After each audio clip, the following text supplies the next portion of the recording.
Diabetes সংক্রান্ত অজস্র myth ভাঙতে ও সঠিক তথ্য পেতে এই চ্যানেলটি সাবস্ক্রাইব করুন ও বেল আইকনটি চেপে দিন।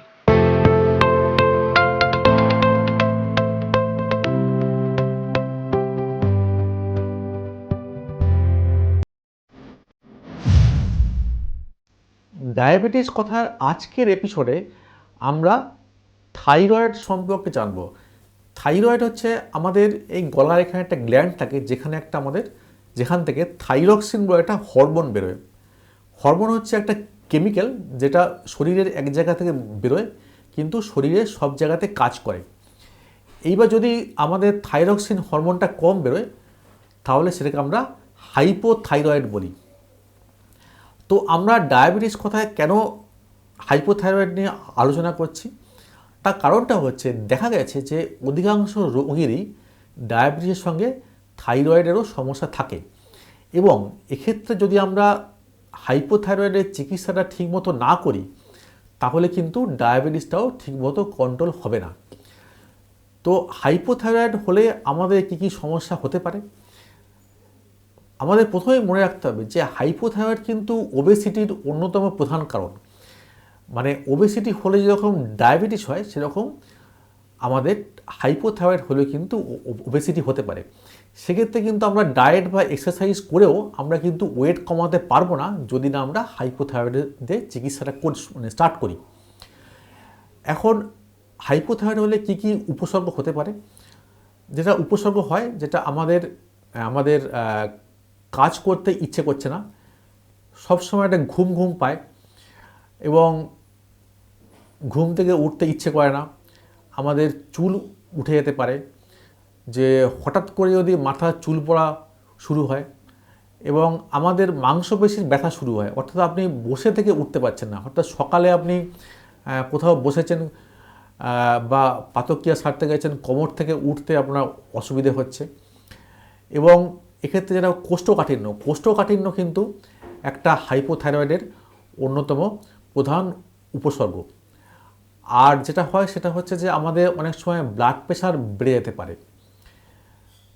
হাইপোথাইরয়েডিজম হলে ব্লাড প্রেশার বেড়ে যেতে পারে এবং এক্ষেত্রে আমাদের যে ব্লাড প্রেশার আছে অর্থাৎ সিস্টোলিক এবং ডায়াস্টোলিক, আমরা উপরের প্রেশারটাকে সিস্টোলিক বলি, নিচের প্রেশারটাকে ডায়াস্টোলিক বলি। ডায়াস্টোলিক প্রেশারটা কিন্তু বেশি বাড়তে পারে এবং দেখা গেছে যে আমাদের যদি থাইরয়েডের সমস্যা হয় তাহলে কিন্তু আমাদের প্রজনন ক্ষমতাও কিন্তু হ্রাস পায়, অর্থাৎ ইনফার্টিলিটির সমস্যা হতে পারে এবং মেয়েদের ক্ষেত্রে প্রেগনেন্সি আসতে অসুবিধা হতে পারে এবং পিরিয়ডসের সমস্যা থাইরয়েড থাকলে হতে পারে। তাহলে আমাদের ডায়াবেটিসের সঙ্গে যদি থাইরয়েড থাকে তাহলে আমাদের আর যদি পেশেন্টের এই ধরনের উপসর্গ থাকে, সব উপসর্গ যে সব পেশেন্টের থাকবে তা কিন্তু নয়। তো আমরা ব্লাড টেস্ট করলে জানতে পারবো যে থাইরয়েডের সমস্যা হচ্ছে কি না। কী টেস্ট করতে হবে? T3, T4, TSH বলে ব্লাডের টেস্ট হয়। তিনটেই করার কোনো দরকার নেই, শুধু ব্লাডের TSH টেস্ট করলেই হবে।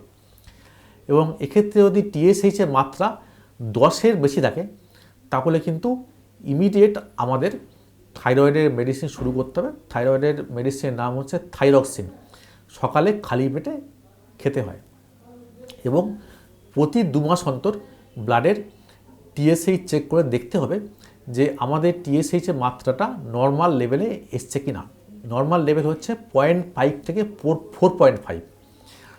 এইবার যাদের ধরুন টেস্ট করা হলো কিন্তু TSH-এর মাত্রাটা 4.5 থেকে 10-এর মধ্যে, অর্থাৎ বর্ডার লাইনে আছে, সেক্ষেত্রে আমরা যেটা করি যে উপসর্গ দিয়ে আমাদের জাজ করতে হয়। যদি উপসর্গ থাকে তাহলে কিন্তু মেডিসিন শুরু করতে হবে। যদি উপসর্গ না থাকে সেক্ষেত্রে কিন্তু আরেকটা থাইরয়েডের টেস্ট হয়, সেটা হচ্ছে ব্লাডেরই টেস্ট, সেটাকে বলে TPO অ্যান্টিবডি। যদি TPO অ্যান্টিবডি পজিটিভ হয় তাহলে কিন্তু ইমিডিয়েট থাইরয়েডের চিকিৎসা শুরু করতে হবে। আর যদি TPO অ্যান্টিবডি নেগেটিভ থাকে তাহলে ইমিডিয়েট থাইরয়েড চিকিৎসা শুরু করার দরকার নেই, কিন্তু রোগীকে পর্যবেক্ষণ করতে হবে, অর্থাৎ ফলো আপ করতে হবে প্রত্যেক 3 থেকে 6 মাস অন্তর, যে থাইরয়েডের উপসর্গগুলো ফিরে আসছে কিনা। তাহলে আমরা জানলাম যে ডায়াবেটিসের সঙ্গে অনেক পেশেন্টেরই থাইরয়েডের উপসর্গ থাকে এবং থাইরয়েডের চিকিৎসা কিন্তু ঠিকমতো না করতে পারলে কিন্তু আমাদের ডায়াবেটিস কন্ট্রোলটা কিন্তু ভালো করে করা যাবে না। সেই কারণে আমাদের থাইরয়েডের টেস্ট করতে হবে এবং যদি হাইপোথাইরয়েড হয় সেক্ষেত্রে কিন্তু চিকিৎসা করতে হবে।